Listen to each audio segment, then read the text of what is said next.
खेत पे जाता नहीं, घर पे रहता नहीं, अब करता क्या है तू सारा दिन संकेत? अरे अम्मा तू फिर शुरू हो गई। काम ही तो करता हूँ और क्या।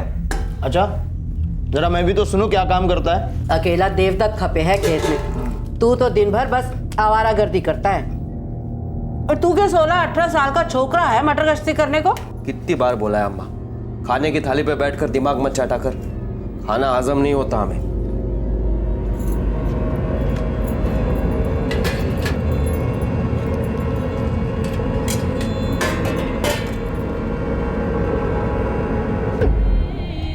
क्यों री, कहाँ लेके जा रही है ये खाना? अम्मा एक रोटी और जरा सा साग ही तो है। बड़ी दया आ रही है। वो 7 दिनों से भूखी है। तुझे भी रहना है उसके संग? बड़ी आई दयावान कहीं की। अरे तेरा भी खाना पानी बंद कर दूंगी ना, तब तेरी अकल ठिकाने आएगी। चला खाना।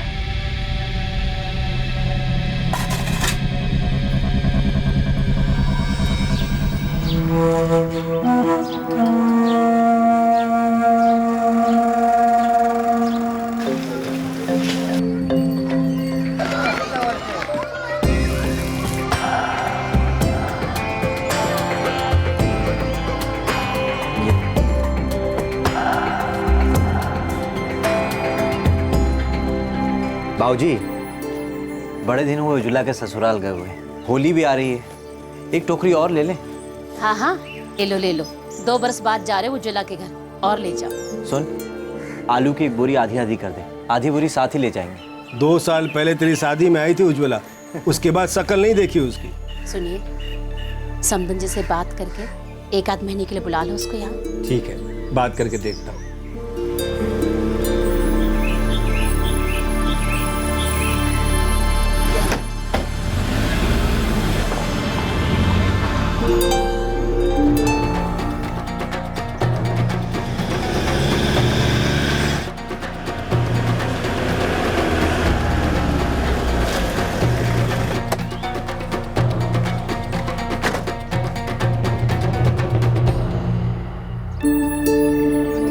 ये थोड़ा बहुत आपके लिए लाए हैं समधन जी। इस बार भगवान की कृपा रही, फसल अच्छी आई। बड़ा अच्छा किया जी, बड़ी मेहरबानी की। समधन जी, बिटिया नजर नहीं आ रही। काम में लगी होगी कहीं। बुला दीजिए उसे, अब आए हैं तो मिलकर जाएंगे। ससुर जी, ये सब्जियां फल ये सब तो ठीक है, पर अब इतने से काम नहीं चलेगा। मैं कुछ समझा नहीं। 3 बरस हो गए मेरे और उज्ज्वला के ब्याह को। जब भी आप आते हैं तब ये सब्जी और फल लेके चले आते हैं। भिखारी समझ के रखा है क्या आपने हमें? अरे कैसी बातें कर रहे संकेत जी आप? कभी पूछा है आपने कि आपके दामाद को क्या चाहिए? बोलिए ना, क्या चाहिए आपको? हमारे खेती के लिए एक ट्रैक्टर, एक फटफटी और एक कलर टीवी। जमाना कितना बदल गया है, अपनी बेटी को इतना भी नहीं दोगे? ये प्याज और ये तरकारी तो हमारे खेत में भी उगता है।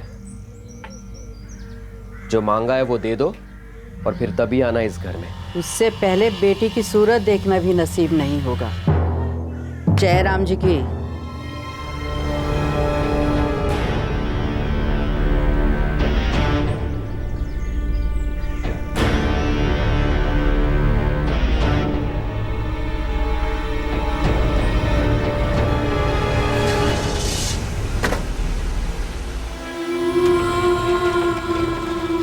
चले गए बाबूजी बिना मुझे मिले।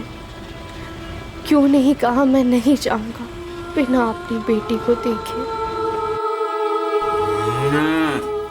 क्यों उनकी मांगों का बोझ मेरे आंसुओं से ज्यादा भारी हो गया।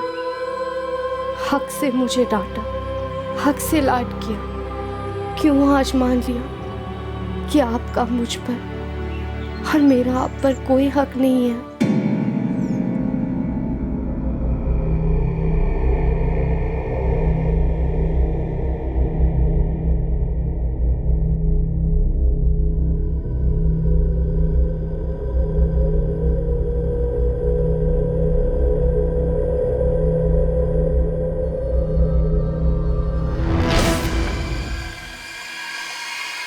इस बार एक बाप में इतनी ताकत नहीं थी कि वो अपनी बेटी के ससुराल वालों की मांगों को पूरा कर सके। 3 साल पहले झुका था वो ऐसी किसी मांग के सामने।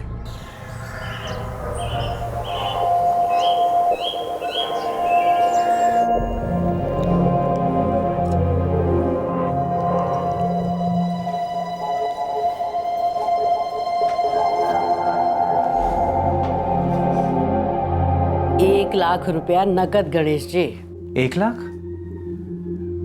ये तो बहुत ज्यादा है हमारे लिए। क्या कमी है गणेश जी आपको? अच्छी खेती बाड़ी है और एक ही बेटी है, 1 लाख तो बनता ही है। सुषमा जी, 2 वक्त की रोटी और सर पे छत, इतना ही है भगवान की कृपा से। अब इतना रुपया हम कहाँ से लाएंगे? और हमारा सोचिए, पति फिसलकर पानी में गिर गया, बह गया, आज तक पता नहीं कैसे पाला है इन लड़कों को। सोचिए, इतनी बहस नहीं करते गणेश जी। और हमारे संकेत के लिए तो कोई भी परिवार 1 लाख रुपया दे देगा बिना सोचे। आप तो आप कह तो ठीक रही हैं, बस हमें थोड़ा सा वक्त दे दीजिए, फिर देखते हैं क्या इंतजाम हो सकता है। ले लो बखत, लेकिन हमें कोई 1.5 लाख रुपया देने वाला मिल गया तो हमारी गलती नहीं होगी।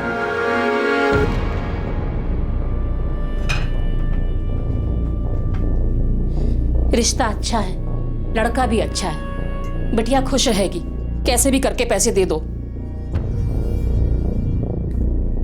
तू क्या बोलता है पारस? भाऊजी, रकम तो बहुत बड़ी है, बैंक से कर्जा लेना पड़ेगा, ऊपर से ब्याह का खर्चा अलग। भाऊजी आप तो जानते ही हैं, सारे गांव वालों को पता चल चुका है कि कस्तूरी गांव से लड़के वाले आए थे उज्ज्वला को देखने के लिए। अब अगर लाख रुपए के चक्कर में बात नहीं बनी तो पूरे गांव में बदनामी हो जाएगी। मैं तो कहता हूँ कर्जा ले लेते हैं।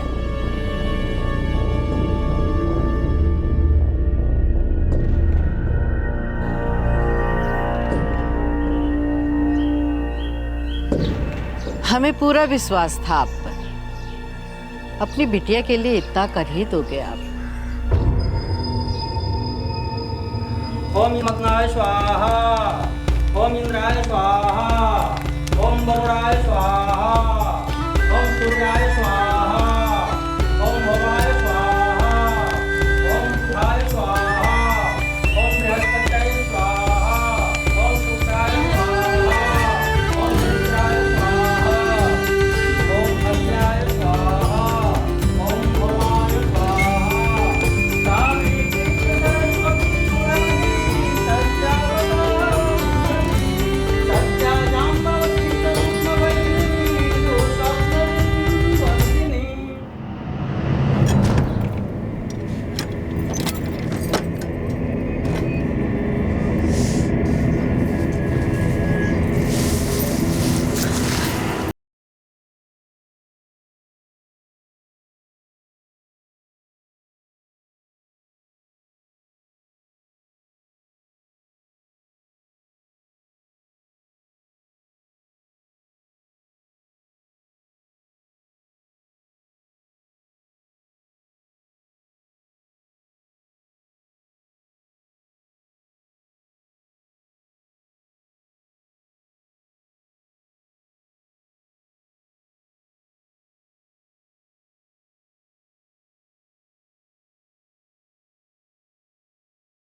सुनिए, कुछ बात करनी थी। बोल। गोडाउन वाले कमरे से बहुत बास आ रही है। अब घास फूस और अनाज के कमरे से इत्तर की खुशबू आएगी क्या? नहीं, मैं उज्ज्वला की बात कर रही हूँ। वो 2 महीने से कमरे में बंद है ना, बाहर भी नहीं निकली। ठीक है, मैं अम्मा जी से बात करता हूँ।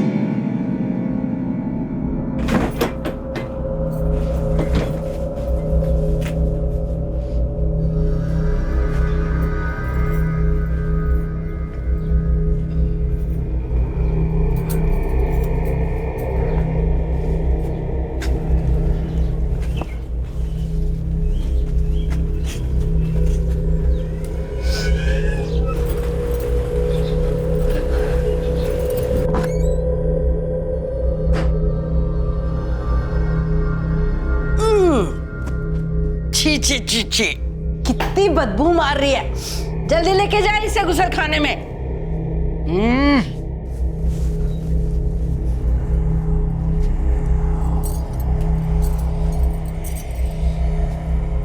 जल्दी खा लेना।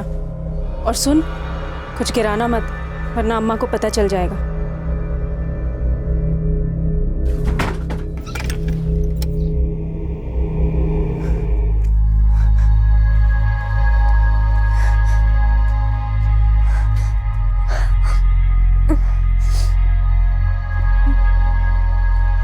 उज्ज्वला के लिए ससुराल वालों का यह क्रूर व्यवहार सिर्फ इसलिए था क्योंकि उसने अपने पिता से ससुराल वालों की मांगें पूरी करवाने से इनकार कर दिया था। लेकिन अब उसके पिता को भी उसके ससुराल वालों की मांगों के बारे में पता चल चुका था, जिसे पूरा करने की उनकी हैसियत नहीं थी। लेकिन जब संकेत ने उज्ज्वला से शादी की थी, क्या तब उज्ज्वला के परिवार वालों ने उनकी मांगें पूरी नहीं की थी?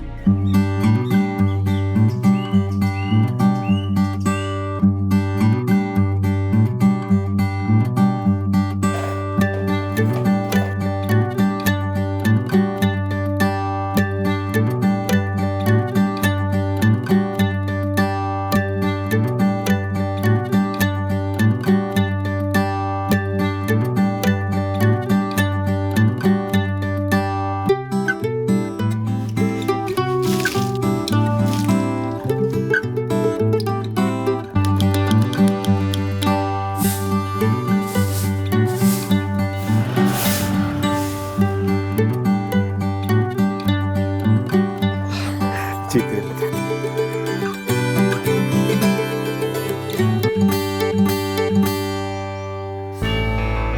समधन जी, सबको आना है। जरूर आएंगे, पारस का ब्याह है, सारे आएंगे।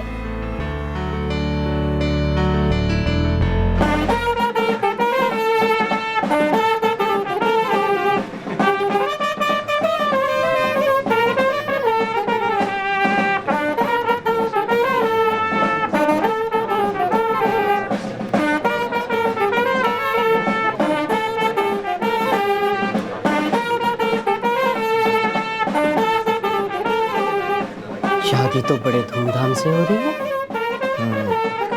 पैसा तो पानी की तरह बहाया है लड़की वालों ने। मालदार है क्या लड़की के मायके वाले? हमसे पूछ रहे, ये तो तुझे पता होना चाहिए था ना।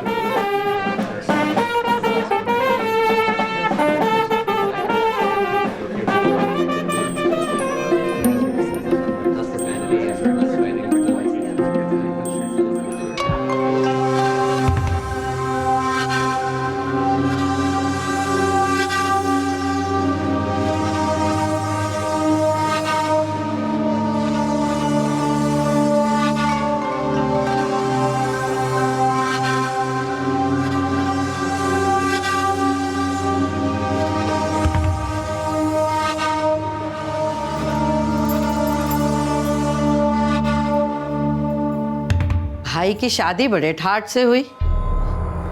क्या अम्मा? कितना पैसा लिया तेरे बाप ने छोरी के मायके वालों से? गहने देखे तेरी भाभी के? सर से पांव तक सोने में लदी थी। कम से कम 5 लाख के तो होंगे। जी, मुझे ये सब कुछ नहीं पता। हमने 1 लाख मांगा तो तेरा बाप कैसे रोने पीटने लग गया। और जब अपने लड़के की बारी आई तो दोनों हाथों से खूब सारा पैसा लपेट लिया।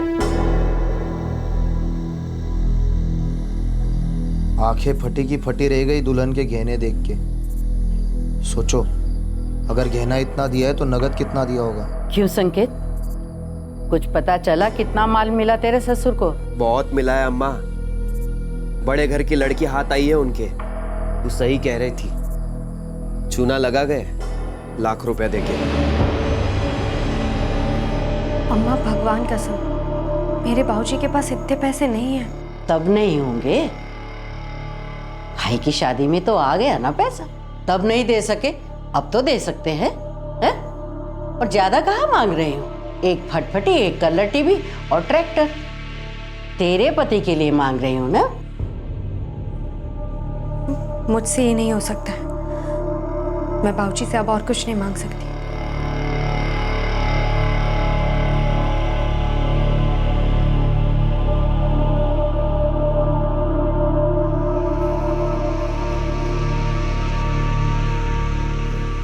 मेरे बाबूजी के पास कुछ नहीं है। वो इतने अमीर आदमी नहीं है। इतना सब कुछ कहाँ से देंगे वो? आप तो मेरी बात समझने की कोशिश करो।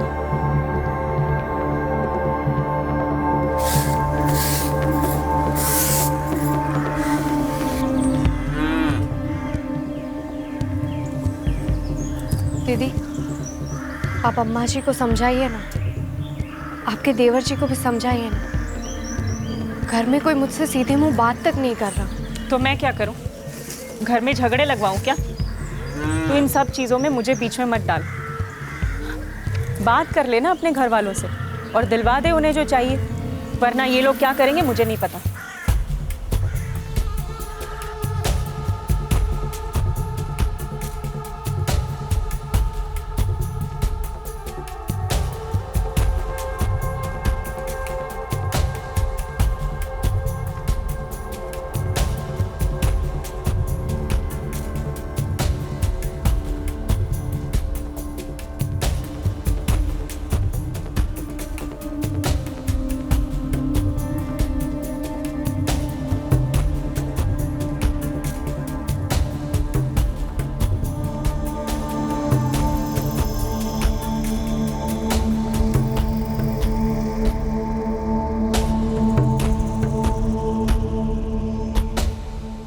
मान नहीं रही है अम्मा, क्या करे? ये घर उसके हिसाब से तो नहीं चलेगा। हमें जो चाहिए वो उसे अपने बाप के घर से लेकर आना ही पड़ेगा। अम्मा, उज्ज्वला पेट से है।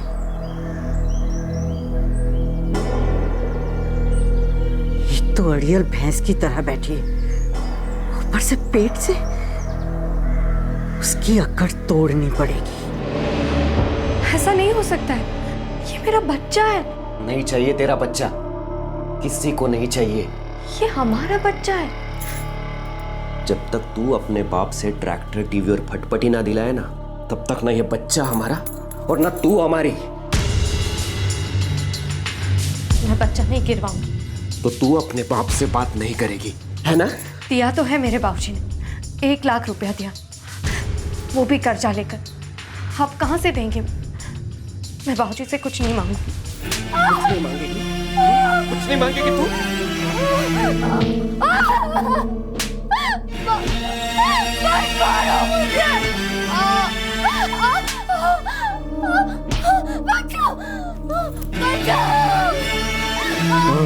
उज्ज्वला पेट से है, कहीं उसे कुछ हो गया तो?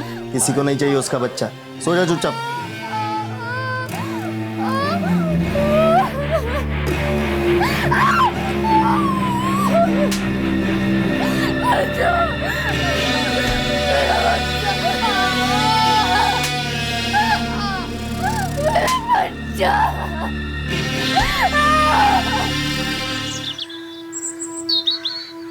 अरे अम्मा, अड़ियल भैंस है वो, नहीं मानेगी। तो ठीक है, जैसा करेगी वैसा भरेगी। किसी भी इंसान के साथ इस तरह का बर्ताव होते देखकर दूसरा कोई भी इंसान सहम जाएगा। उन लोगों को, उन परिवार वालों को, उन पतियों को, पति के उन रिश्तेदारों को जो किसी दूसरे की बेटी को दहेज के लिए इतनी तकलीफ देते हैं, उन्हें क्या कहें हम? जो समझते हैं कि दहेज लेना उनका हक है, जो अपने बेटों का सौदा करते हैं, उन्हें बेचते हैं, ऐसे लोगों को क्या नाम दें हम? उज्ज्वला ने बहुत सहा, लेकिन आखिर उसने फैसला किया कि अब वो और नहीं सहेगी। ये मेरा बच्चा है, इसे मैं कुछ नहीं होने दूंगी। अगर आप सबको लगता है कि मेरे बाबूजी ने जो कुछ भी दिया वो कम है, तो इसमें मेरी कोई गलती नहीं है। इनको काम नहीं करना है, पता नहीं क्या करते रहते हैं दिन भर। इन्हें समझाने की वजह आप मुझे कह रहे हैं कि मैं अपने बाबूजी से पैसे मांगूं, जबरदस्ती कर रहे हैं कि मैं अपना बच्चा भी गिरा दूं। आप मेरी बड़ी बहन जैसी है, लेकिन आपको तो अपनी पड़ी है। आपको अम्मा जी की नाराजगी पसंद नहीं है। आज मेरा बच्चा गिराने की साजिश में आप भी इन सब का साथ दे रही है कि आप बची रहे और जेठ जी आप पर दबाव ना डाले कि आप भी आपके मायके से कुछ ले आओ। आप और जेठ जी तो खुशी हो जाएंगे अगर मेरा बच्चा मर गया तो, क्योंकि आपका बच्चा जो नहीं है। अगर मेरा बच्चा हो गया तो आप लोगों की इज्जत कम हो जाएगी ना घर में। मैं जा रही हूँ आपका घर छोड़ के, अपने बाबूजी के घर। जानती हूँ उनके लिए बहुत मुश्किल होगा, बहुत बदनामी होगी उनकी। अगर बेटी ससुराल से वापस लौटती है तो चारों तरफ बातें होती है, लेकिन कोई बात नहीं, वो समझ जाएंगे। बेटी हूं ना मैं उनकी, जा रही हूँ।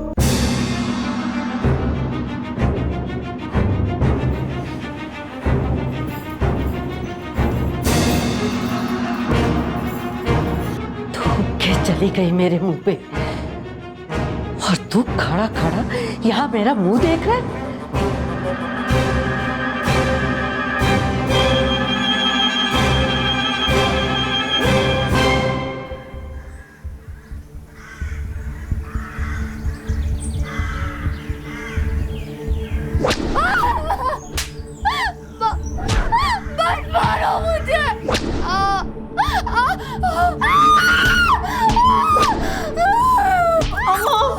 अम्मा बस कीजिए, मर गई तो लेने की देने पड़ जाएंगे।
भूखा रखो उसे, हफ्ते में एक बार खाना दो। दम निकल जाएगा ना तो अकड़ भी निकल जाएगी।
मुझे बचा लो, मेरे भाऊजी तक खबर पहुंचा दो, मुझे आके ले जाए, मैं चली जाऊंगी, बस कभी नहीं आऊंगी। दीदी मदद करो मेरी, दीदी मेरी मदद करो।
दीदी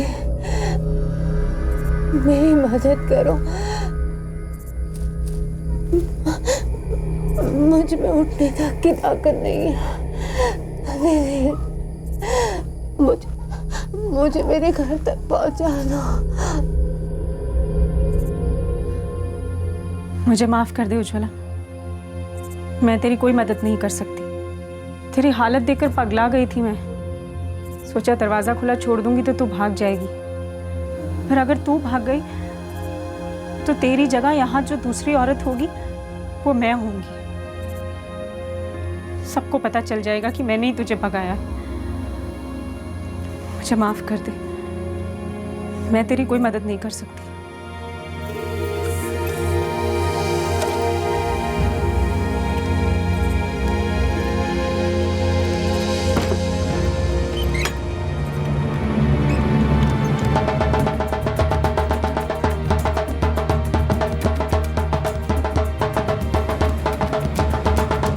2011 में होली से कुछ दिन पहले उज्ज्वला के पिता और भाई को उसके ससुराल वालों ने वापस भेज दिया, ये कहकर कि वो उज्ज्वला से तभी मिल सकते हैं जब वो उनकी मांगे पूरी करेंगे।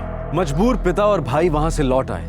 उन्हें पता नहीं था कि उनकी उज्ज्वला क्या कुछ सह रही थी। वो सिर्फ ये समझ रहे थे कि उनकी बेटी के ससुराल वाले उनकी हैसियत से कहीं ज्यादा मांग रहे हैं, लेकिन उन्हें यह नहीं पता था कि उनकी बेटी के ससुराल वाले अपनी मांगे पूरी ना होने पर किस हद तक गिर जाएंगे। दामाद जी को कैसे समझाए कि खेती बाड़ी में उतनी कमाई कहाँ है। फसल अच्छी आई है पर उतनी भी नहीं कि उन्हें ट्रैक्टर, टीवी और मोटरसाइकिल खरीद के दें। उज्ज्वला बाहर भी ना आई मिलने? नहीं अम्मा, वो खुद बाहर नहीं आई या फिर उसे आने नहीं दिया, कुछ नहीं पता। 2-4 दिन जाने दो। बिटिया के ससुराल वाले अभी गुस्से में हैं। अभी मिलने की जिद ना करो, आखिर जिंदगी तो वहीं गुजारनी है उज्ज्वला को।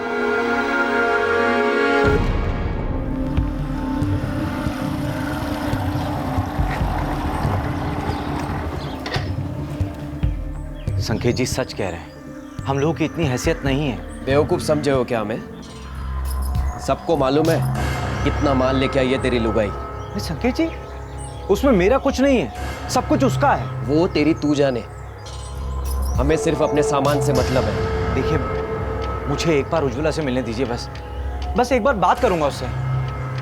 देख, पहले सब सामान ले आ और उसके बाद मिल लेना उससे। कैसी बातें कर रहे हैं आप? मेरी बहन है वो, हटिए, मुझे उससे मिलना है।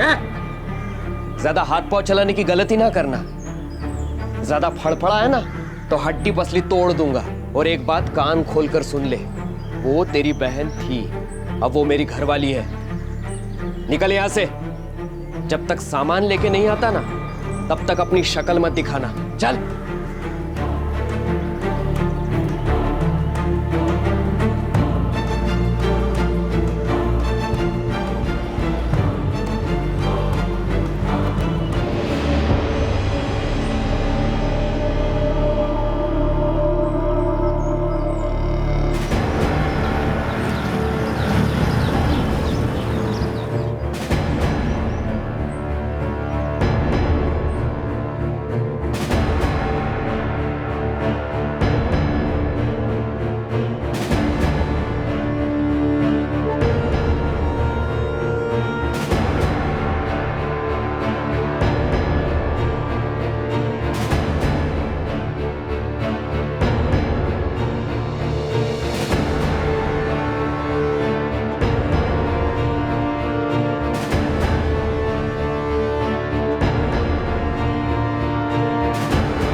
हर बार वो लोग आते हैं और हम धक्के मारकर उन्हें बाहर निकालते हैं, पर ऐसा कब तक हम उन लोगों को रोक पाएंगे? अगर उज्ज्वला के बारे में गांव वालों ने मुंह खोला तो मुश्किल हो जाएगी। अम्मा, कुछ करना पड़ेगा उसका, नहीं तो बवाल खड़ा कर देगी किसी दिन।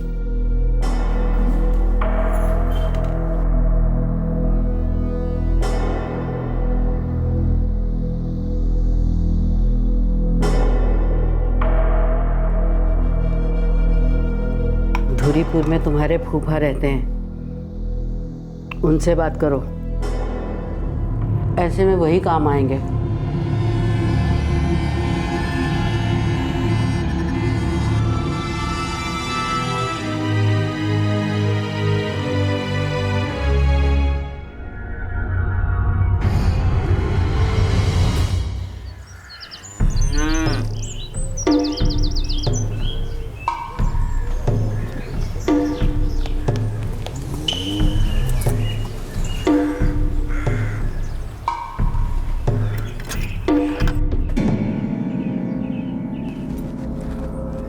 उज्ज्वला, चल उठ, नहा ले।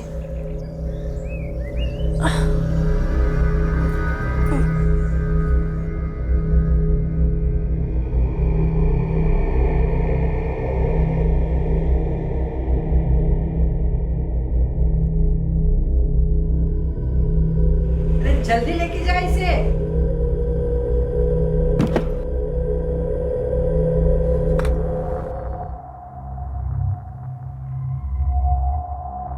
खा ले, तेरे लिए है। और 3 दिन बाद देवर जी तुझे तेरे मायके छोड़ाएंगे।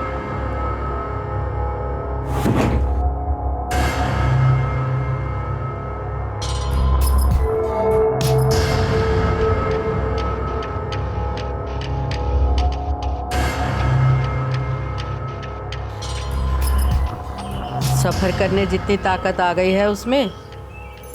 जी अम्मा, 4 दिन से पूरा खाना खिलाया है, अब पहले से काफ़ी बेहतर है। अभी कपड़े बांध दो उसके।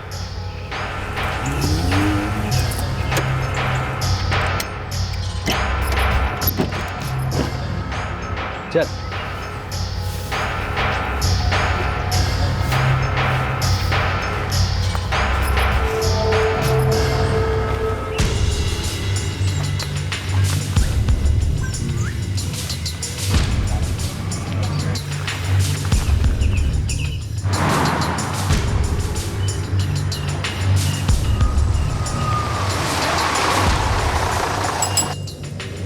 टिकट टिकट टिकट बोलो टिकट।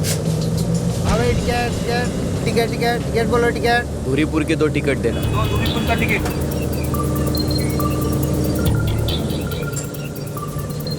दूरीपुर? लेकिन मेरा गांव तो मिलान बारा में है। अरे वहीं ले जाऊंगा, अभी चुपचाप बैठ तू। ज्यादा आवाज की ना तो तू जानती है क्या हाल होगा तेरा।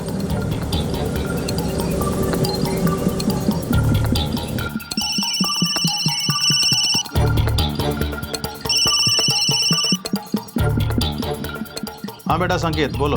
बस 20 मिनट में पहुंचता हूँ। ठीक है तो घर पर पहुंच। अजीत और तिलक घर पे ही हैं, मैं भी थोड़ी देर में पहुंचता हूँ। ठीक है फूफा जी।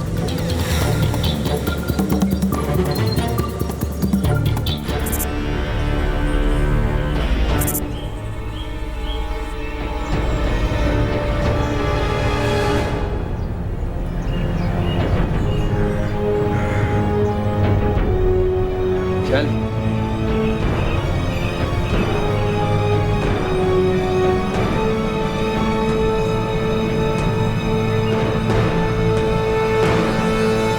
पाया लागू फूफा जी। जीते रहो बेटा। आओ छुओ।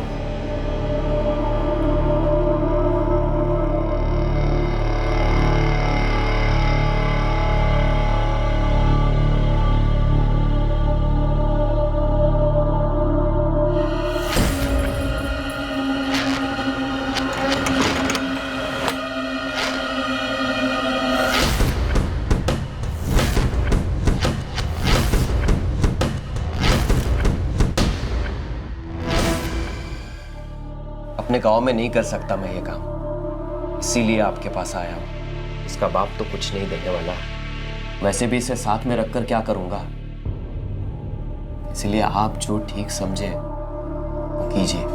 ठीक है तो सब मुझ पे छोड़ दे, मैं सब संभाल लूंगा। ठीक है फूफा जी, तो मैं चलता हूँ। ठीक है पायला। जीते रहो।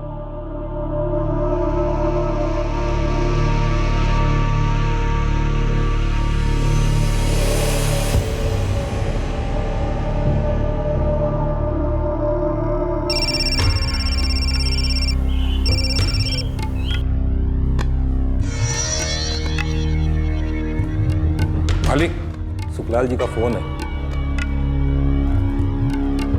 हाँ बोलिए सुखलाल जी। नमस्कार भीम जी, कल आपसे बात हुई थी ना एक छोकरी के बारे में। हाँ हाँ बोलिए। अब वो आ गई है मेरे पास। पर देखो सुखलाल जी, मैं अभी नहीं आ सकता, मेरा कुछ काम भोपाल में अटका है, 2 हफ्ते लगेंगे। लेकिन आपको लड़की पक्का चाहिए ना? हाँ बिल्कुल चाहिए, पक्का समझिए।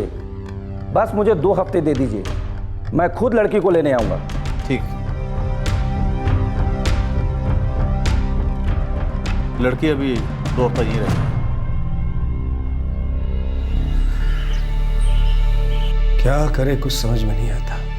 4 साल हो गए बिटिया की शादी को और दामाद जी अभी तक अड़े बैठे हैं। बाबूजी बहुत बड़ी भूल हो गई हम लोगों से। नियत तभी पहचान ली होती जब लाख रुपए मांगे थे उन लोगों ने। बेटा ये तो नसीब की बात है, होता वही है जो लिखा होता है। चल भाई, यहाँ घर में सर खुजा के बैठने से कोई फायदा नहीं। खेत पे ध्यान नहीं दिया तो यहाँ भी लाले पड़ेगी। चल।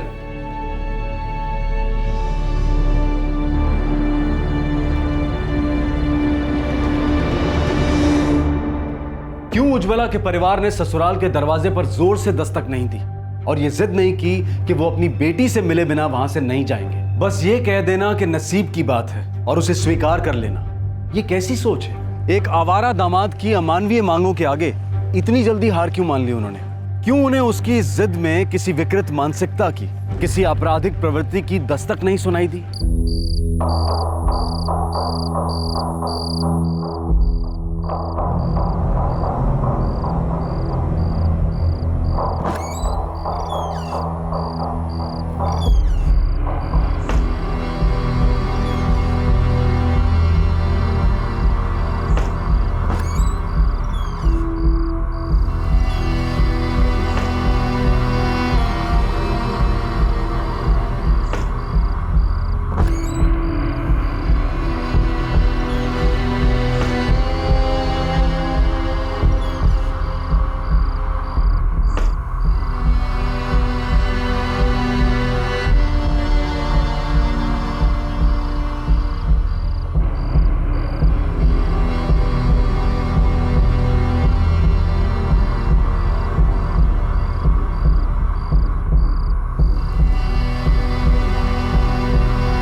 संकेत अब ना ही उज्ज्वला से कोई रिश्ता रखना चाहता था और ना ही वापस उसे उसके पिता के घर भेजना चाहता था। एक बार फिर उज्ज्वला को संकेत के फूफा सुखलाल के घर के एक कमरे में कैद कर दिया गया, जहां एक बार फिर शुरू हो गया सुखलाल और उसके 2 बेटों अजीत और तिलक के हाथों यातनाओं का सिलसिला। और फिर 14 दिन बाद अपने वादे के अनुसार एक साहूकार भीमचंद्र उसे लेने आ गया।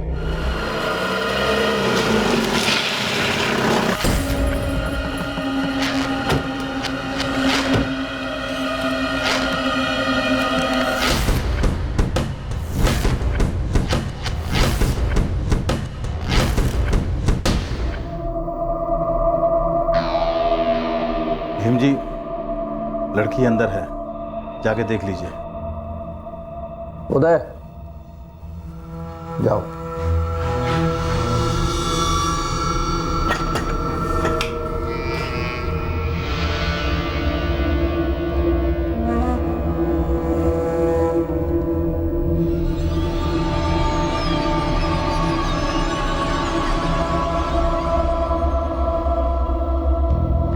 पूरे 25,000 हैं नकद, और ये जमीन के कागजात।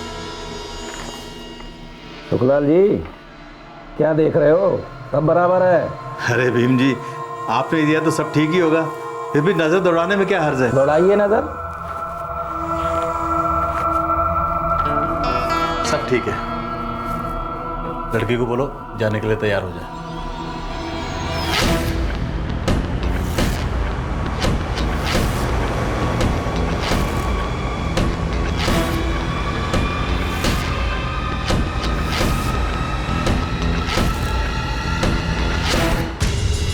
जी ठीक है फूफा जी, जो मिला वही सही। अम्मा, फूफा जी का फोन था। बिकी के नहीं अब तक? बिक गई। फूफा जी ने बोला है कि वो अगले हफ्ते आके हमारा हिस्सा दे जाएंगे। चल चांद छूटे। अब के वो बाप बेटा आए ना तो कह देना उनसे कि भाग गई छोरी।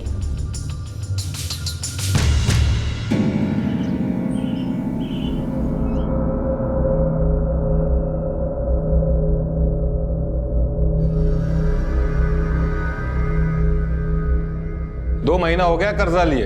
तो जा लेके आ जा। काहे के लिए लिया था कर्जा? ट्रैक्टर के लिए। तो जा उसका ट्रैक्टर उठा ला। जी मालिक। क्या चाहिए तेरे को? कौन है? छोकरी है मालिक। तू जा अपना काम कर। जी मालिक।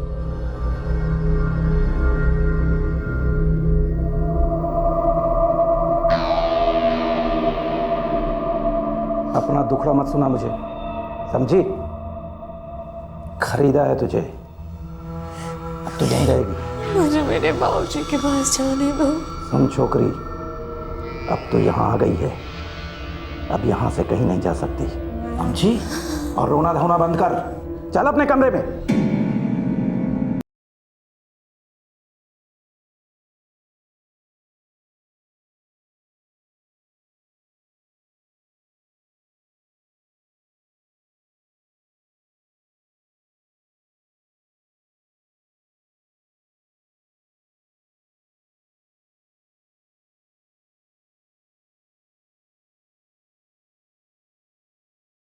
दरिंदे की तरह बर्ताव करने वाले पति के घर से वैसे ही एक रिश्तेदार के घर पहुंची उज्ज्वला, जहां से उसे बेच दिया गया एक साहूकार को। जब ऐसा लग रहा था कि उज्ज्वला की जिंदगी में रोशनी की कोई किरण कभी नजर नहीं आएगी, तभी एक दिन उसे इस कैद से आजाद होने का एक मौका मिला।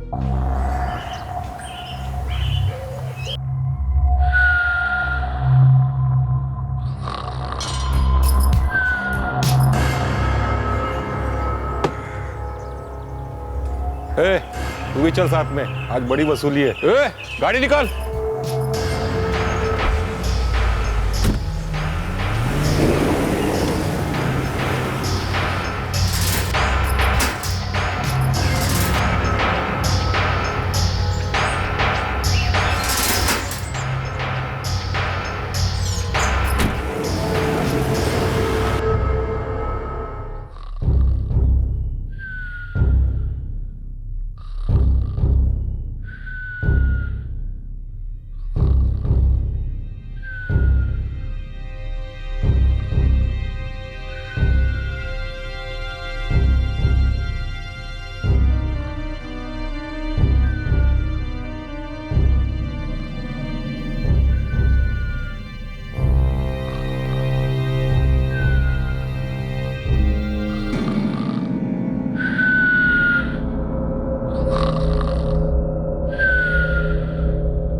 भाई साहब, ये बस स्टैंड कहाँ है? कहाँ जाना है? मिलन बारा गाँव। अरे तो बड़े बस स्टैंड पर जाना, यहाँ से सीधा जाकर सीधे हाथ पे मुड़ जाना। 10 मिनट का रास्ता है, वहाँ मिलेगी तुझे मिलन बारा की बस।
क्या सोचा था तूने? फुर से उड़ जाएगी? भीम जी के गांव में भीम जी से पूछे बिना पत्ता भी नहीं हिले।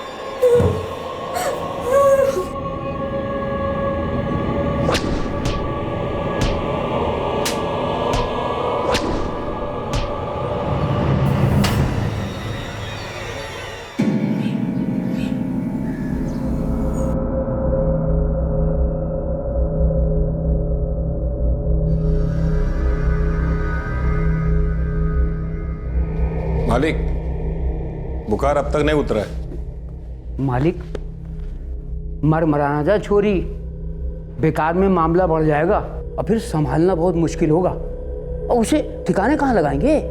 आप हुक्म करो तो दवाखाने ले जाओ, दवा दे देगा डॉक्टर 2-4 दिन की। जा ले जा, लेकिन ध्यान रखना।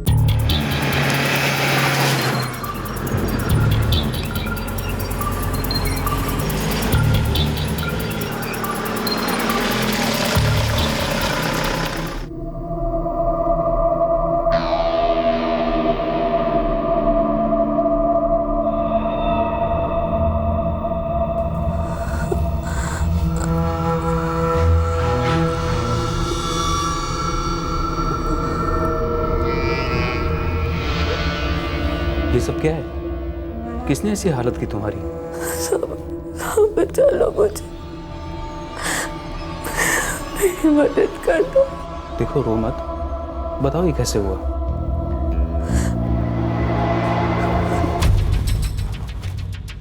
ये क्या हालत की है आपने उस लड़की की? कितने निशान है मारपीट के? और तो और वो कह रही थी कि आपने उसे कैद करके रखा हुआ है। जमींदार भीम जी का नाम सुना है डॉक्टर? उसकी औरत है ये। और कुछ पूछना है? सवाल जवाब करना है? ज्यादा पूछताछ करेगा ना तो तेरी पूछताछ करने वाले को तू कहीं नजर नहीं आएगा, समझ गया? चुपचाप इलाज कर, 2-4 दिन की दवा दे दे उसे, जा।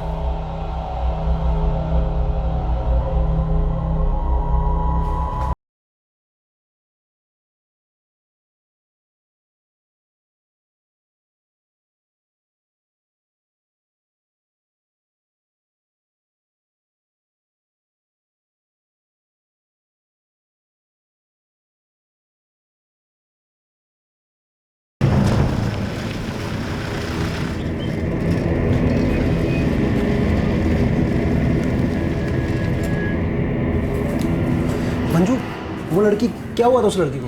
कौन सी लड़की? अरे वही जो अभी अभी गाड़ी में उन लोगों के साथ गई। अरे पूछ मत सुरेन, कुछ गड़बड़ मामला लगता है। बड़ी रो रही थी बेचारी, मदद मांग रही थी, बहुत मारपीट हुई है उसके साथ। वो जमींदार भीम जी है ना, उसकी पत्नी है वो। क्या? वो और जमींदार की पत्नी? हाँ, क्यों? तू तो ऐसे पूछा जैसे जानता हो उसे। हाँ जानता हूँ, वो उज्ज्वला है, मेरे चाचा गाँव मिलन बारा की रहने वाली। क्या कह रहा है तू?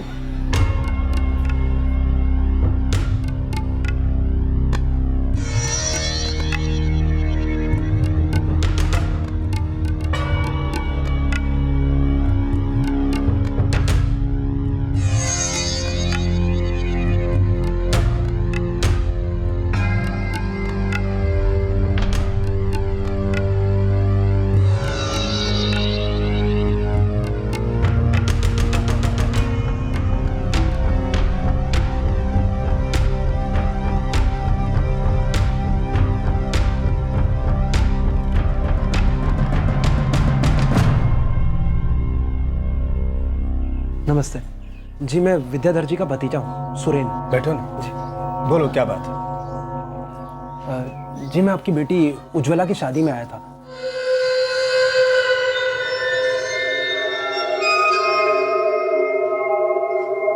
कस्तूरी गांव के संकेत से हुई थी ना उसकी शादी। हाँ लेकिन ये सब क्यों पूछ रहा है? हुआ क्या है? अभी उज्ज्वला कहाँ है? उज्ज्वला अपने ससुराल में होगी, और कहाँ होगी? मुझे नहीं लगता वो अपने ससुराल में। क्या? जी मैं बूना गोंडा के दवाखाने में नौकरी करता हूँ। 2 दिन पहले कुछ लोग आपकी बेटी को इलाज के लिए लाए थे। बहुत बुरी हालत थी उसकी, बहुत मारा गया था उसे। और वो लोग बोल रहे थे कि वो किसी भीमचंद्र नाम के जमींदार की पत्नी है। ये सब क्या बोल रहा है तू? मेरा दिमाग भी ऐसे ही चकरा गया था। फिर मैंने आसपास पूछताछ की तो पता चला कि भीमचंद्र उसे कहीं से खरीद के लाया है। पारस चलो उस संकेत की खबर लेते हैं। चाचा जी ऐसी गलती भूल के ही मत करना, वो लोग बहुत चालाक हैं। अगर उन्हें हल्की सी भनक लग गई ना तो उज्ज्वला को कुछ भी कर सकते हैं। अभी हम सब लोगों को उज्ज्वला को बचाने की सोचनी चाहिए, यह आसान काम नहीं है। भीमचंद्र बहुत बड़ा आदमी है, गांव का साहूकार है। उसने मुस्टंडे रख छोड़े हैं चौकीदारी और वसूली के लिए। और गांव का हर आदमी जानता है कि वो अपने मजे के लिए औरतें खरीदता है, और जब उनसे मन भर जाता है तो उसे बेचकर एक नई औरत ले आता है। बाबूजी तभी उन लोगों ने हमें उज्ज्वला से मिलने नहीं दिया। जब जोर दिया तो मारपीट पे उतरा है।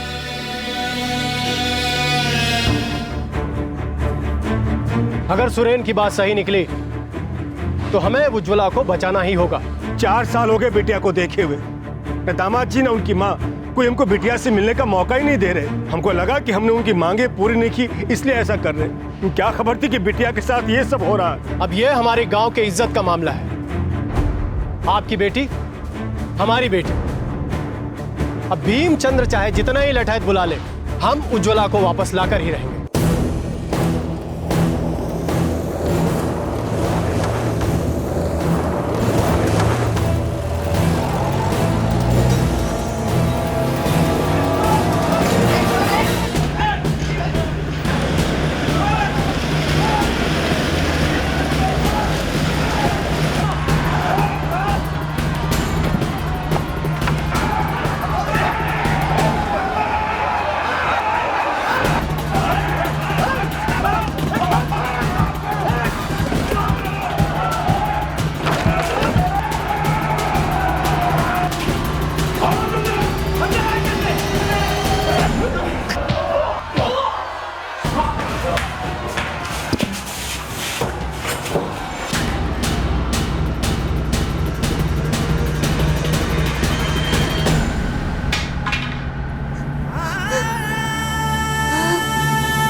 साहब, इस आदमी ने हमारे गांव की लड़की उज्ज्वला को अपने घर में बंद करके रखा है और उसके साथ तरह तरह के जुल्म किए इसने। लड़की कहाँ है?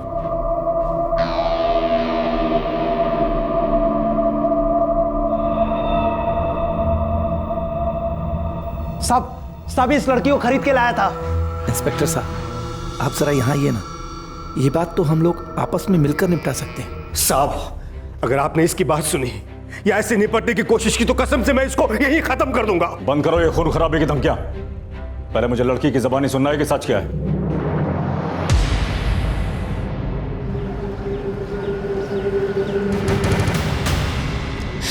कुछ खबर न थी बिटिया, तेरे संग इतना कुछ हो गया। मैं माफ कर दे बिटिया,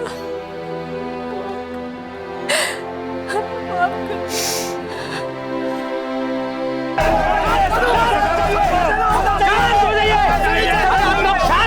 साहब, अगर आपने जमींदार और उसके आदमियों को, संकेत और उसके परिवार को पकड़ा नहीं तो हम छोड़ेंगे नहीं किसी को। देखिए साहब, अंदर कानूनी कार्रवाई कर रहे हैं, इतना आग पे बुलाने की जरूरत नहीं है। आग तो अंदर लगी है साहब, आप अपने हिसाब से बोलिए कि हमें कार्रवाई नहीं चाहिए। अरे हमें इंसाफ चाहिए, हमें सजा दिलवानी उन लोगों को। अगर आप कुछ नहीं करेंगे तो हम लोग अपने हिसाब से निपटेंगे उन लोगों से। हाँ, हम सजा देंगे उनको।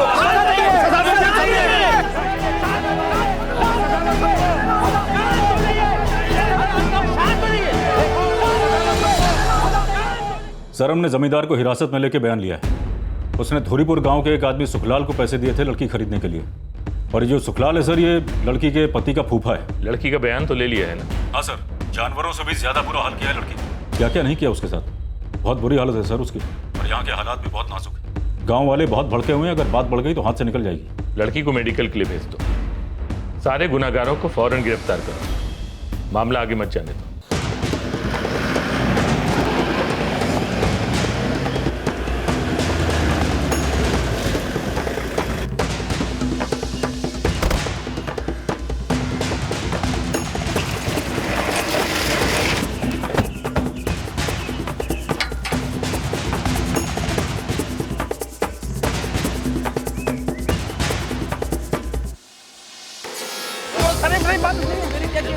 मैंने क्या किया सर?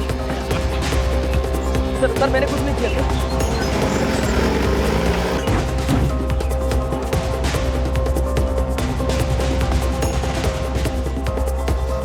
उसमें देखो। जी सर। चलो।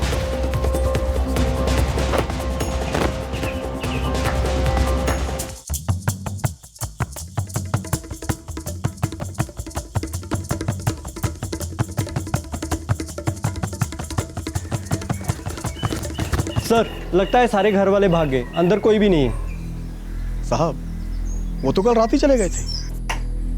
अरे जल्दी कर, चलो आओ।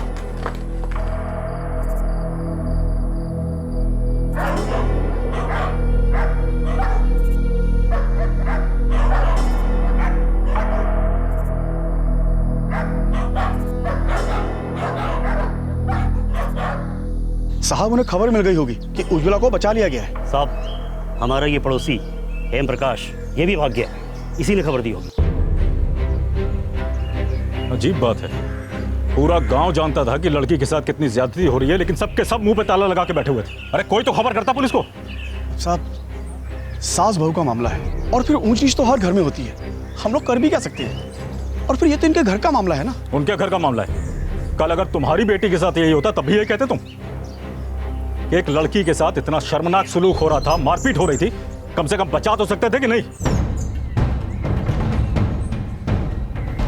सुखलाल और उसके बेटों को इतना पीटो के साले बोल पड़े सबके सब किस बिल में छुप के बैठे हुए। जी सर।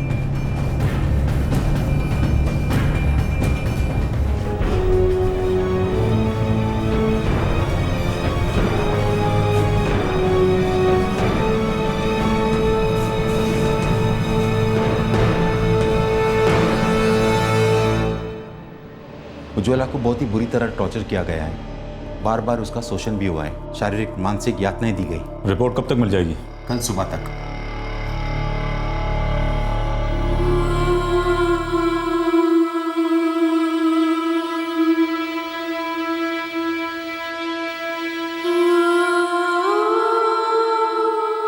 मैंने बहुत कोशिश की बाबूजी, हाथ भी छोड़े कि मुझे घर जाने दो, लेकिन किसी ने मेरी नहीं सुनी। बेटा मैं अपने आप को जिंदगी भर माफ नहीं कर पाऊंगा। चुपचाप वहां से चला आया, मिलने की कोशिश भी नहीं की। उनकी मांगे तेरे आंसुओं पे इतने भारी क्यों पड़ गई? अब मैं अपने आप से कभी नजरें नहीं मिला पाऊंगा। कैसा बाप हूं, मेरी बच्ची के साथ इतना कुछ हो गया और मैं कुछ नहीं कर सका। मुझे माफ कर दे, मैं तेरा गुनहगार हूं, मुझे माफ कर दे।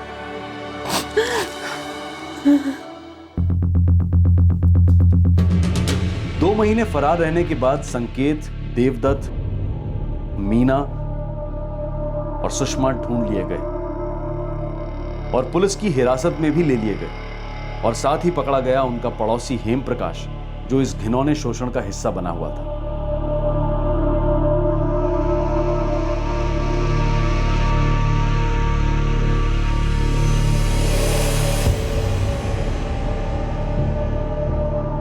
पुलिस को दिए गए बयान में सारे मुजरिमों ने अपने जुर्म को कबूल कर लिया।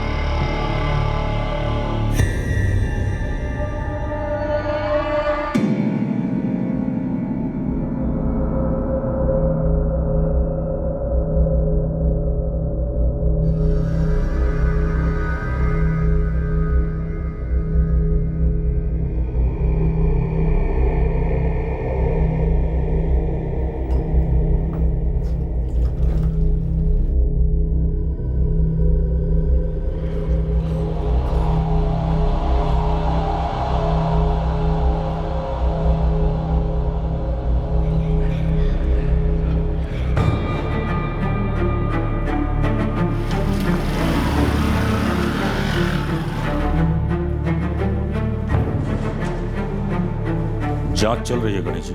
चल रही है मतलब?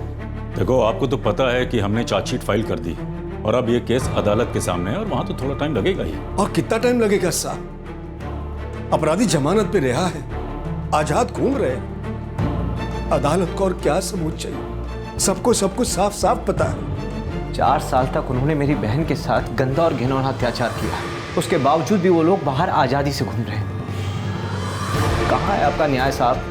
देखो कोर्ट कचहरी में थोड़ा वक्त लगता है, आपको थोड़ा धीरज रखना पड़ेगा। फिलहाल मैं बस इतना कह सकता हूं कि आपको न्याय मिलेगा।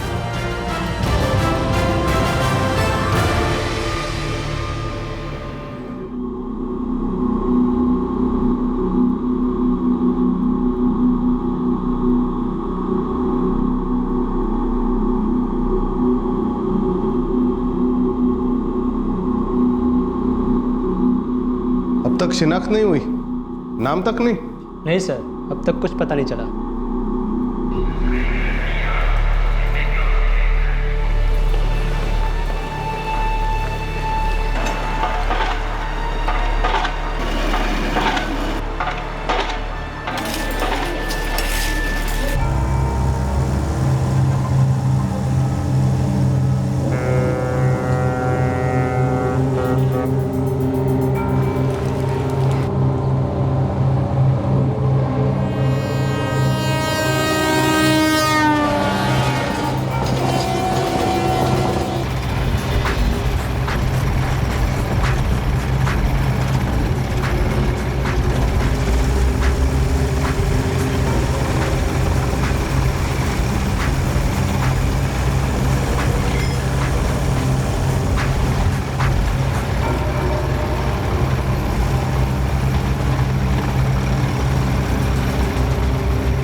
क्या वीरेंद्र, तू फिर लेट हो गया?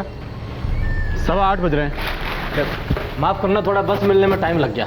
तेरी रोज रोज का यही ड्रामा है। तेरी वजह से मुझे 1 घंटे ज़्यादा काम करना पड़ता है यहाँ पर। आगे से मैं तेरे से लूँगा अपना ओवर टाइम, समझा? कल से एकदम बिल्कुल टाइम पे आऊँगा। चल एंट्री चेक कर लो।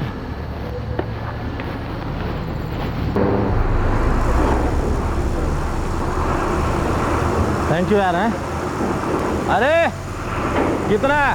80, 55, 8:30 पे।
आइडेंटिफिकेशन के लिए बॉडी के पास कुछ भी नहीं? मैं यार्ड नंबर 23 का सिक्योरिटी गार्ड हूँ।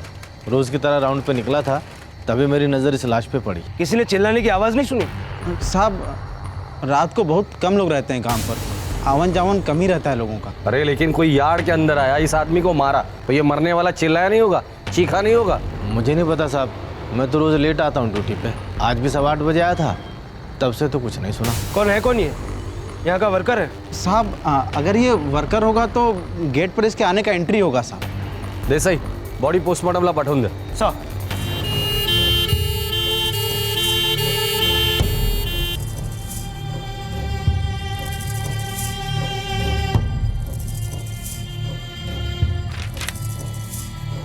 नहीं साहब, इसकी कोई एंट्री नहीं है यहाँ पर। तो फिर ये अंदर कैसे आया?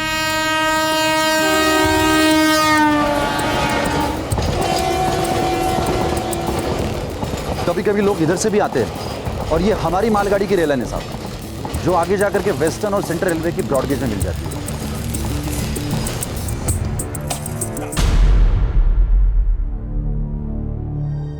कौन था वो आदमी और क्यों मारा गया? मुंबई पोर्ट ट्रस्ट के पास ही मिली इस बेनाम लाश की शिनाख्त पुलिस के लिए किसी भूल भुलैया से कम नहीं थी।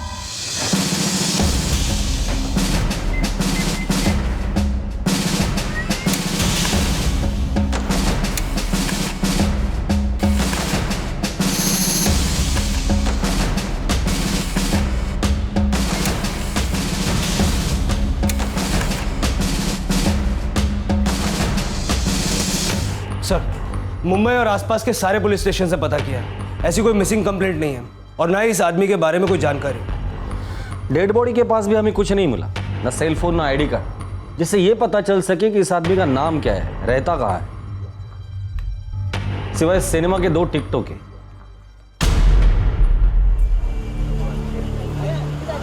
उम्र 35 से 40 के बीच है, 14 बार वार हुआ है। इस पर लगा हुआ खून और बॉडी का खून दोनों मैच होते हैं। खून इसी से किया गया है। अभी तक हमें इसका नाम तक पता नहीं चला है। मुस्लिम है, खतना हुआ है।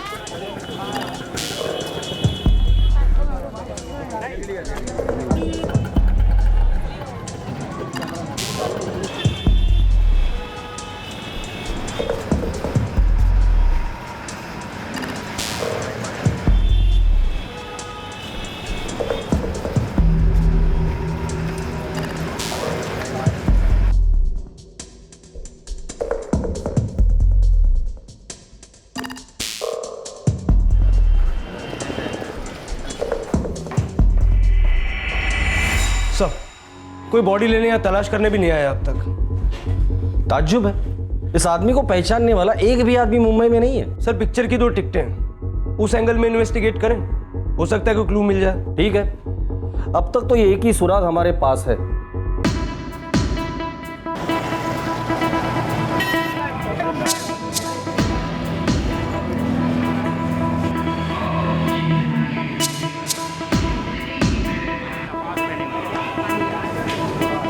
सब बहुत ही छोटा सा थिएटर है ये हमारा। 30 रुपए का टिकट है आज के ज़माने में भी। यहाँ पे सीसीटीवी कैमरे कहाँ से लगाएंगे साहब? ये फोटो ध्यान से देखो। 4 जुलाई को ये आदमी यहाँ पिक्चर देखने आया था। देख के बताओ, पहचानते हो इसे? नहीं साहब, पता नहीं कौन है। रोज बहुत सारे लोग आते हैं यहाँ पे साहब।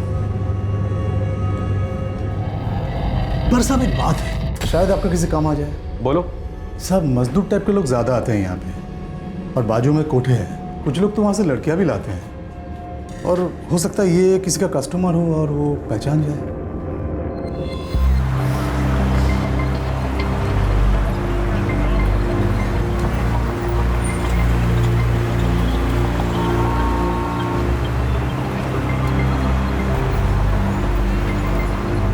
बहुत सारे कोठे और उनमें काम करती न जाने कितनी औरतें। इनमें से कोई शायद उस आदमी को जानता हो। ये तो घास के ढेर में से सुई ढूंढ निकालने से भी ज्यादा मुश्किल था।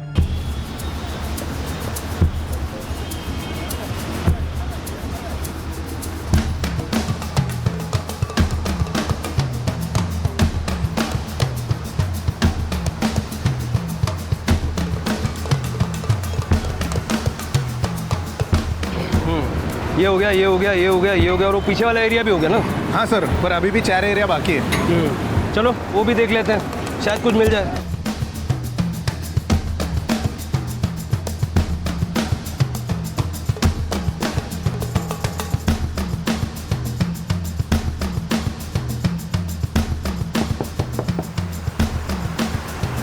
तो जानती है? नहीं मालूम कौन है ये। नहीं जानती मैं इसको।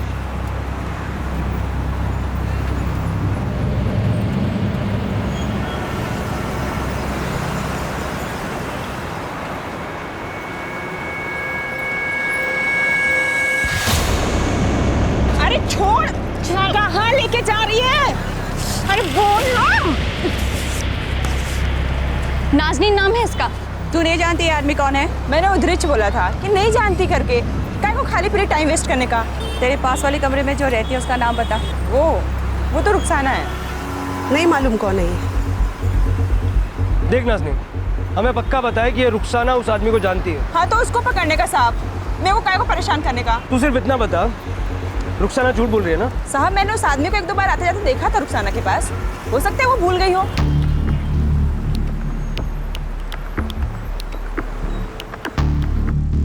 तू जानती है इसको रुखसाना? नहीं जानती। हमें पता है तुम झूठ बोल रही हो। एक बार बोला ना साहब, नहीं जानती मतलब नहीं जानती। अभी भी झूठ बोल रही हो। मैं सच्ची बोल रही है साहब।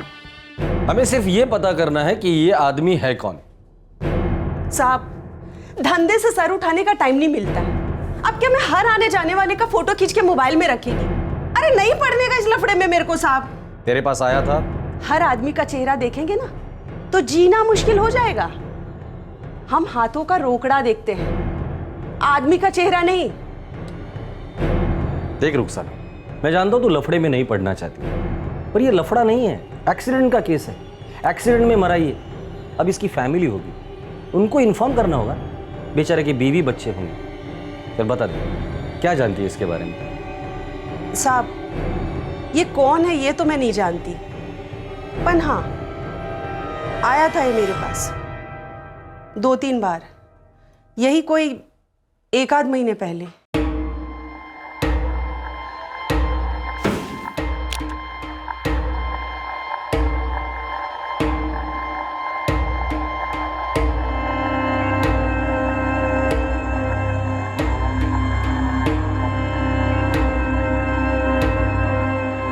कस्टमर था साहब, और कुछ नहीं पता। कस्टमर था, 2-3 बार आया था, कभी नाम नहीं पूछा उसने। इधर कौन अपना असली नाम लेकर आता है साहब?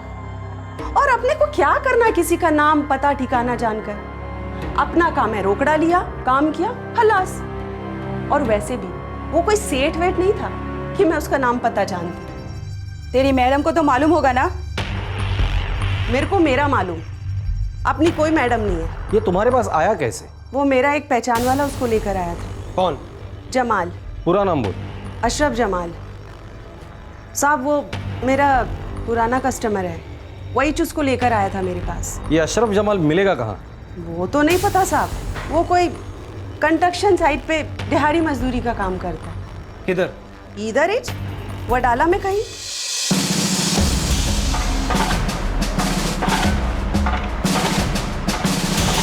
नाम से तो याद नहीं होगा सर, और वैसे वो लोग तो दहाड़ी पे आते हैं, रोज तो आते नहीं है। आप कॉन्ट्रैक्टर लोगों से पूछ लो, शायद उनको पता होगा। अशरफ जमाल? नहीं साहब, मैं किसी अशरफ जमाल के बारे में नहीं जानता। बंगाल वाला अशरफ जमाल तो नहीं साहब? कहाँ का है पता नहीं, कुछ 35-36 साल का है। हाँ साहब, 35-36 साल का ही है, बीवी बच्चे वाला है साहब। कहाँ मिलेगा साहब? 2 हफ्ते तक तो हमारे यहाँ आया करता था, करिया काम करता था।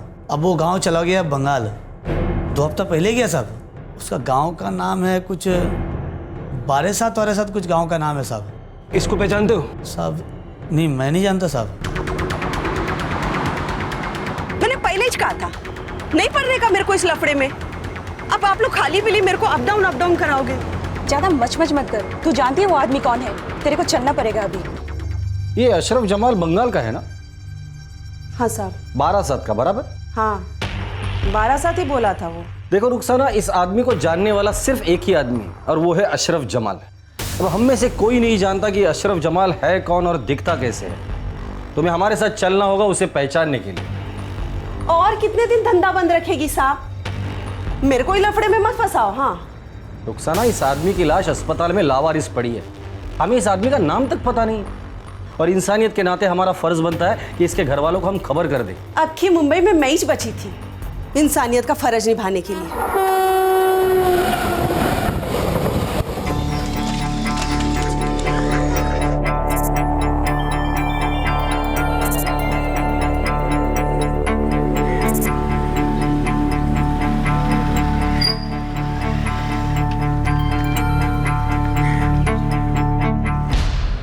अभी 7 गांव और बाकी है, और बारासात जिला है साहब, बहुत सारा गांव है जिला में, और यदि अशरफ जमाल इधर का है तो मिल ही जाएगा। ठीक है, इस काम के लिए अगर ज़्यादा लोगों की ज़रूरत है तो ले लो, लेकिन ये अशरफ जमाल मुझे किसी भी हालत में चाहिए। ठीक है साहब।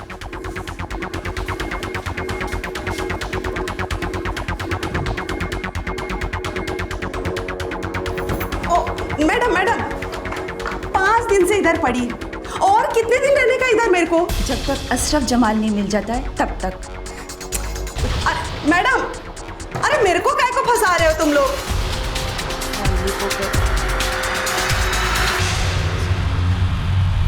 उस बेनाम आदमी का खून हुए 2 हफ्ते गुजर चुके थे, लेकिन पुलिस को अब तक उसका नाम भी पता नहीं चला था। लगभग 10 दिन तक पश्चिम बंगाल में रहने के बाद पुलिस को इस केस का पहला सुराग मिला। अशरफ जमाल के बारे में जानकारी मिली, जो शायद मरने वाले को जानता था। हेलो, हाँ साहब, मिल गया अशरफ। कहाँ है वो? इधर ही चांदपुर में देसी दारू के अड्डा में पड़ा है, पी के टूने है साहब।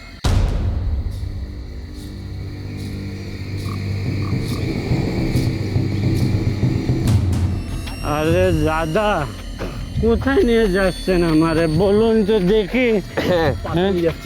আরে আমি যাব তো, আমি যাচ্ছি তো। আরে আমরা নিয়ে যাচ্ছি, চলো। अरे वाह, गाड़ी भी लेके आ गए तुम तो हैं। अच्छा है, चलो गाड़ी নিয়ে যাচ্ছ আমাকে।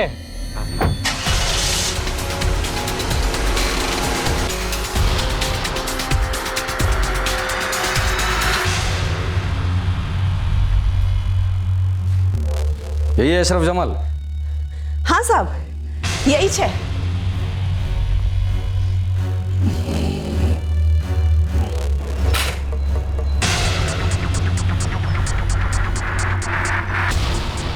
अशरफ, इसे जानते हो?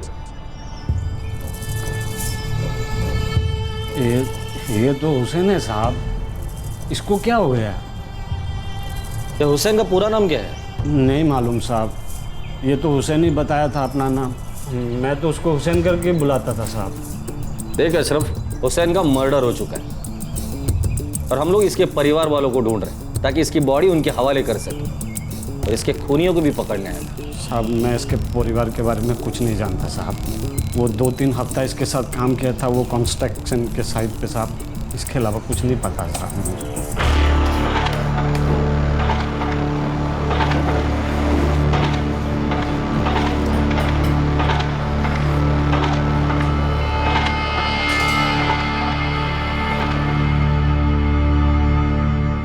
तुम दोनों काम कहाँ करते थे? साहब वो बडाला में जो ऊंची सी बिल्डिंग में काम चल रही है ना साहब, वहीं पे काम करते थे साहब। नाम क्या है बिल्डिंग का? ये तो मालूम नहीं है साहब, हमें वो स्टेशन से उठा के ले जाते थे, हम चले जाते थे साहब। अच्छा, वहाँ का कोई मजदूर या कॉन्ट्रैक्टर वो तो पहचानता होगा इसे?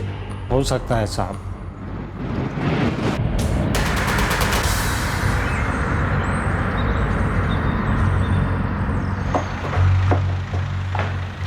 हाँ साहब, ये हुसैन है। इस हुसैन का पूरा नाम क्या है? ये रहता कहाँ था और इसके फैमिली के बारे में क्या जानते हो? अब इसका बायोडाटा तो मुझे नहीं मालूम साहब, लेकिन इतना मालूम है कि ये ग्रैंड रोड स्टेशन के बाहर खड़ा रहता था। वहीं से इसको मैंने 3-4 बार उठाया।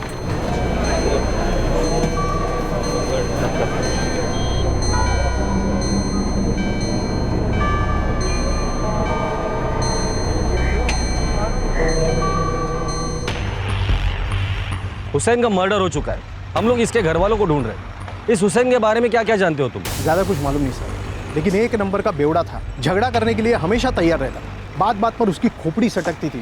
इससे काम करवाना बहुत मुश्किल था साहब। कारीगर की कमी ना होती तो मैं इसको कभी काम पर नहीं रखता। मूल जी, ऐसी कोई भी बात बता सकते हो जिससे हमें ये पता चले कि ये हुसैन है कहाँ का, इसका दोस्त कौन है, दुश्मन कौन है? ऐसी कोई भी बात बताओ जिससे हमें ये पता चले कि ये हुसैन का मर्डर हुआ क्यों है। एक दिहाड़ी मजदूर है मनोज, वो इसको जानता था, आप उससे पूछताछ करो। ये मनोज है कौन? वो रोजंदारी पे मजदूरी करता है। हुसैन के साथ मैंने कई बार इसको काम पे रखा था। और ये मनोज मिलेगा कहाँ? ये आप कांति से पूछो, वो एक लेबर कॉन्ट्रैक्टर है।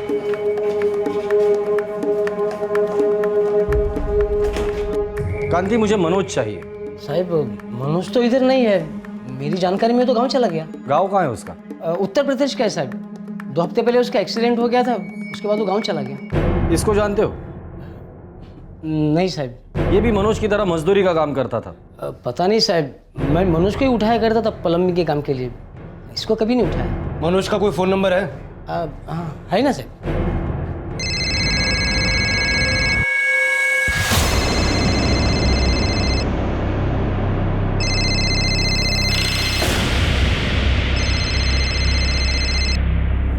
हेलो मनोज जी, बोल रहा हूँ। आप कौन?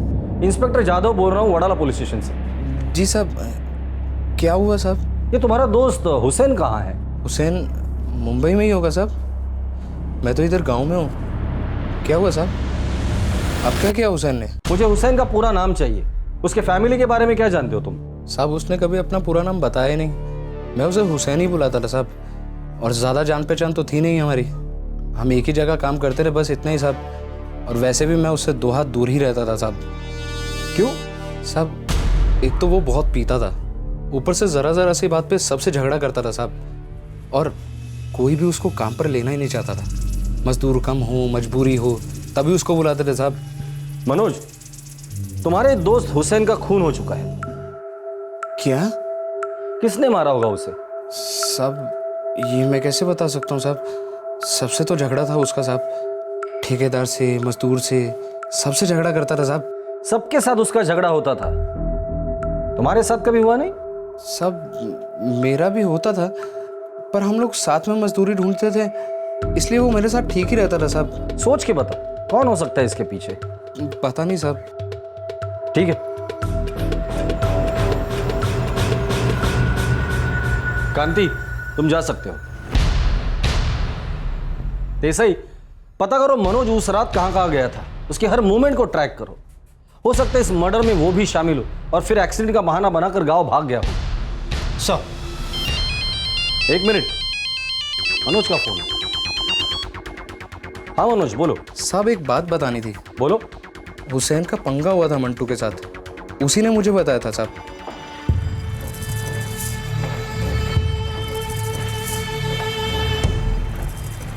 हुसैन, और तू क्या बैठने को आया क्या इधर? हाँ, काम खत्म नहीं करना तेरे को आज? अबे 2 मिनट बैठ के सांस ले ली तो क्या आसमान सर पे गिरा क्या? अरे 2-2 मिनट करके सब लोग ऐसे सांस लेने बैठ जाओगे ना तो आसमान जरूर गिरेगा, और मेरे ऊपर।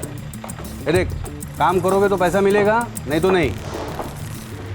बात तो ऐसे करता है जैसे एहसान कर रहा है काम देके और पैसा देके। हुसैन, तू सबसे पंगा लेना बंद करना। मेरे को पंगा लेने का शौक नहीं है। ये लोग सोचते हैं हम लोग साले इंसान नहीं, जानवर भी नहीं, सिर्फ मशीन है, मशीन। खड़खड़ खड़खड़ खड़खड़ खड़खड़ बटन दबाया, काम चालू।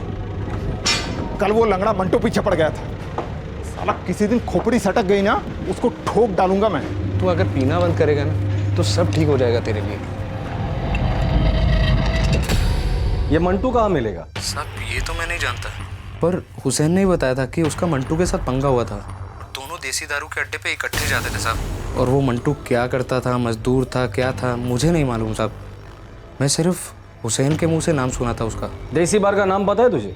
उधर वडाला में ही है साहब, रोशनी नाम है बार का, और हुसैन ज़्यादातर उधर ही जाता था साहब। तो इस मंटू के बारे में और क्या जानता है, और हम लोग पहचानेंगे कैसे उसे? मैं उसे नहीं जानता साहब, पर हाँ हुसैन उसे लंगड़ा बोलता था साहब, मंटू लंगड़ा। ठीक है,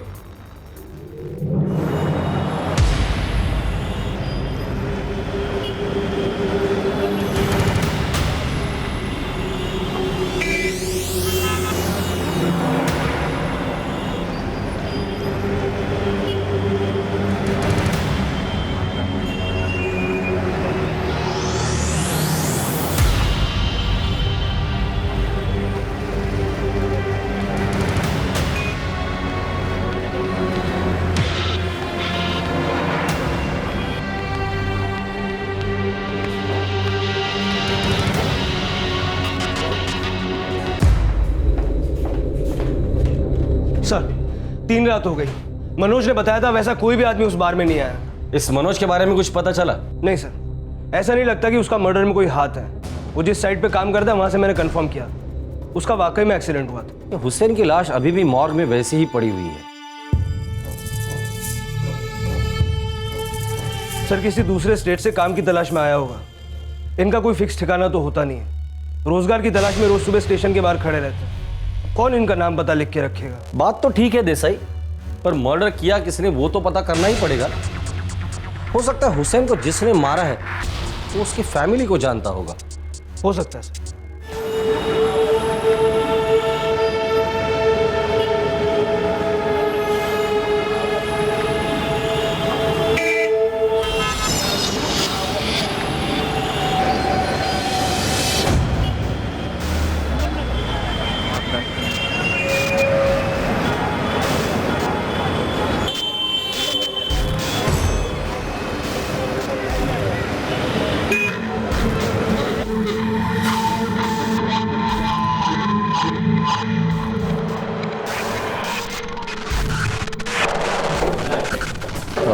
वो आदमी कौन है? कौन? जो लंगड़ा के चलता है, आखिरी टेबल पर बैठा है। अरे वो मंटू है। मंटू?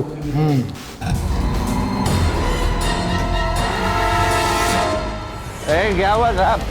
अरे साहब, साहब बोलोगे तो देख साहब, अरे साहब क्या कीजिए साहब?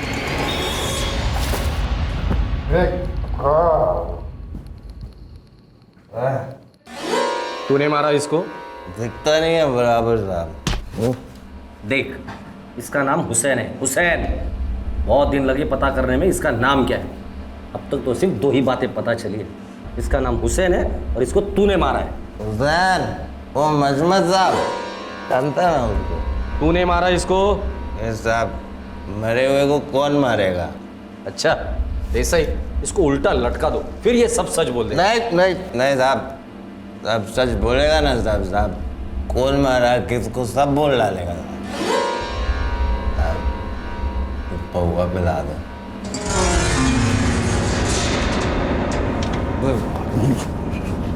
चल अब बता दे, किसने मारा हुसैन को? अभी साहब बहुत चढ़ गई है, सुबह बात करते हैं। बे साले, चल के तो अपनी एक टांग पे आया था, अभी मुंह नहीं खोला ना तेरी दूसरी टांग भी तोड़ दूंगा। चल बता। चलो ठीक है साहब, बता देता हूँ। चल बता। बोलना।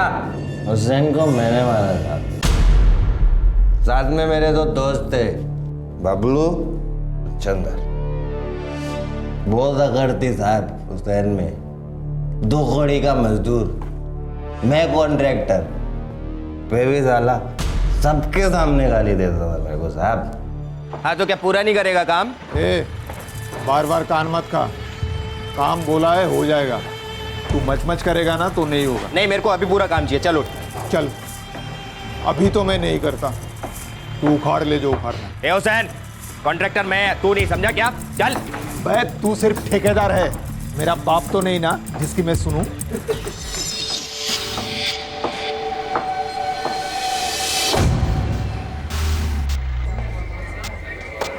देख हुसैन, कल तूने नाटक किया ना, मैं तेरे को काम पे से निकाल देगा। अबे लंगड़े, तू क्या सोचता है? तू रोटी फेंकता है इसलिए मैं जिंदा हूँ? बाहर की पीता है तू। ठेकेदार कोई तेरे को खड़ा नहीं करता, साले तेरी अकड़ कम नहीं होती। मुंबई के 8 स्टेशन पे तेरे जैसे कम से कम 50 लोग खड़े रहते हैं काम मांगने के लिए। चल ठीक है, कल से किसी और को उठा लेना, मेरे को भी तेरे साथ काम पे नहीं आने का। पछताएगा तू, रोएगा साले एक दिन। वो दिन कभी नहीं आएगा साले छिंगुर। किसी दिन सटक गई ना तो 2 टुकड़े करके फेंक दूंगा तेरे को। पुलिस पता ठिकाना पूछती फिरेगी तेरी।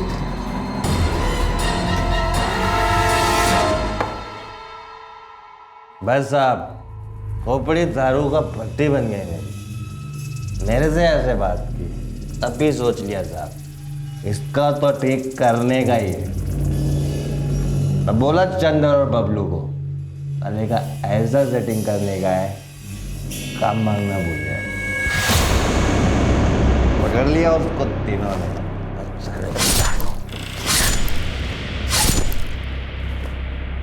पहले का स्टोरी खत्म। अभी मैं सो जाऊं साहब, नींद आ रही है।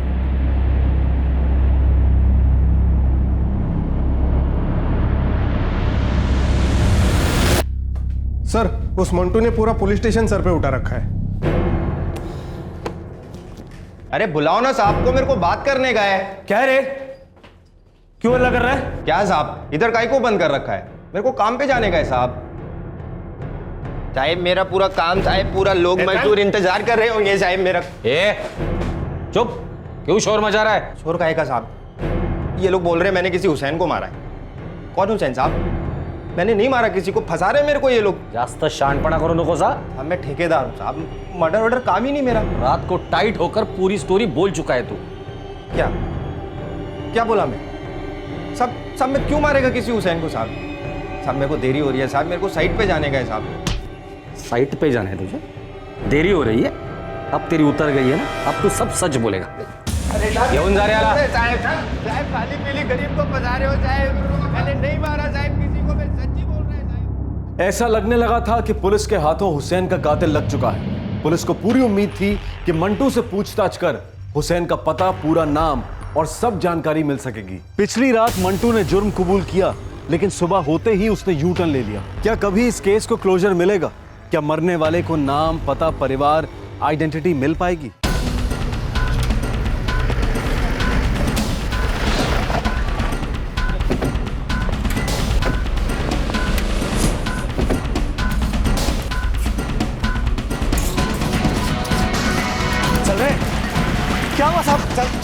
साहब मैंने क्या किया साहब?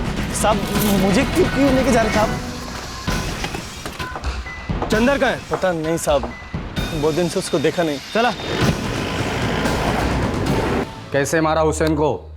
साहब मैंने किसी को नहीं मारा। हमें पता है कि तुमने, चंदर ने और मंटू ने मिलकर हुसैन को मारा है। मंटू अब हमारी हिरासत में, उसने सब कुछ सच सच बता दिया है, पर आज उसने अपना बयान बदल दिया। अब वो ये कहता है कि तूने और चंदर ने मिलकर हुसैन को मारा है। उसका तो कोई हाथ ही नहीं है उसमें। सब बताया उसने, कैसे तूने और चंदर ने हुसैन को मुंबई पोर्टर्स के यहाँ मारा। साहब वो लंगड़ा बेवड़ा झूठ बोला है साहब, वो भी साथ था हमारे। देखा, मतलब मर्डर में वो तुम लोगों के साथ था और फंसा रहा है तुम दोनों को। बबलू सच सच बता दे, कैसे मारा हुसैन को? साहब मंटू बोला हम दोनों को कि हुसैन बहुत बचपच करता है।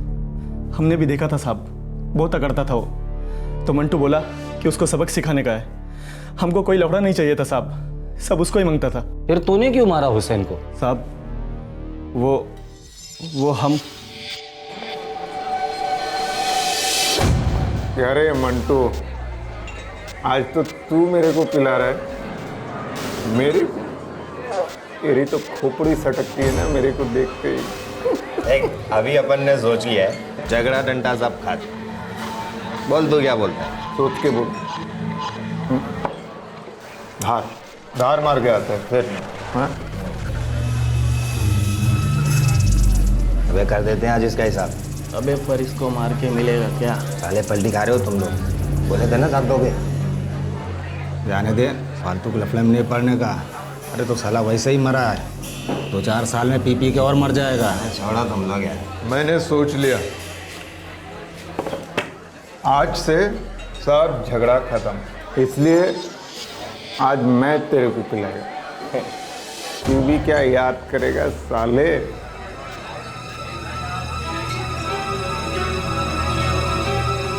अबे आज बहुत माल है तेरे पास।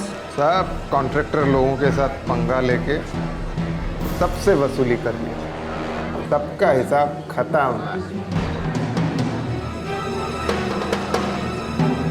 हुसैन चल एक काम करते हैं, उधर बीपीटी गोदी के पास चलते हैं, मस्त ऐश करते हैं।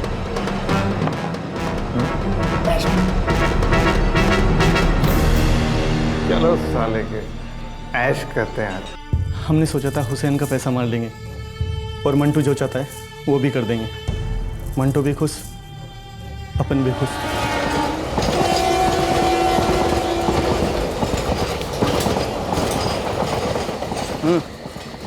यार्ड के रास्ते से चलते हैं। यार्ड के रास्ते से चलते हैं। क्या बोला? कुछ नहीं, यार्ड से शॉर्टकट लेते हैं। मैं तो थोड़ी देर में लुढ़कने वाला हूँ यार। बस क्या हुसैन, चलना।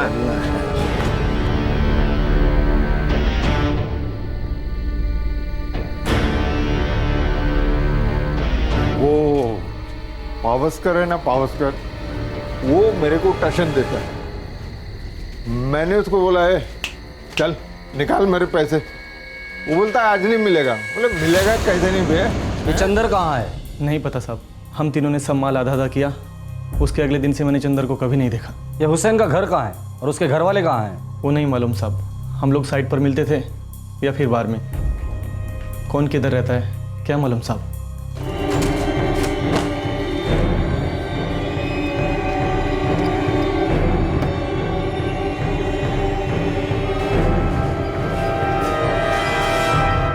लगभग 1 महीने बाद हुसैन को दफनाया गया और उससे कुछ समय पहले ही इस हत्या का तीसरा आरोपी चंदर भी पकड़ा जा चुका था। मंटू, बबलू और चंदर अभी पुलिस की हिरासत में है। हुसैन की शिनाख्त करने में, उसके खूनियों तक पहुंचने में पुलिस ने जरा भी कोताही नहीं बरती।